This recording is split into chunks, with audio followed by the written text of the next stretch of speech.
I had just set up the house pool this spring and knew we needed more. I happened to see this dome on Amazon for $350. The idea was outstanding, so I sought to build something similar for cheaper.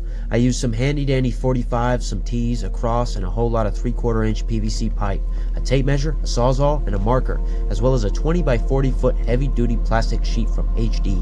First, I zip tied the main sides down to the sides in a sturdy spot. Then I cut the pipes and dry fit all the 45-degree fittings together. I did not glue until everything was perfect. I used PVC clear primer and cement.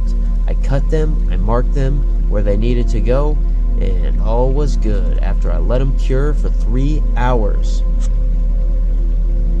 I then used some silicone on the top to keep the top attached to the center. I glued all the T's on at 45-degree angles facing up towards the top of the dome. I used 10-foot pieces on each side, so 4 total. I initially attached the cover with duct tape, but then some pieces started coming off. So I made this dome with 10-foot half-inch piece of pipe with bushings and 2 T's. To attach the cover to the pipes, I cut a slit in the center. I cut the pipe to 6-inch pieces and they opened a little, and then I clasped them over the pipe and covered them. When they dry and harden, they have a really solid hold on. I am going to replace the initial zip ties I put on with some sort of buckled strap.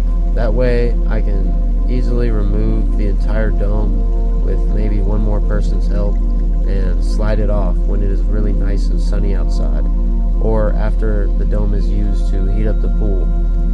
Or I might just even keep it on. Either way, it is a very sturdy build. For more cool builds, subscribe.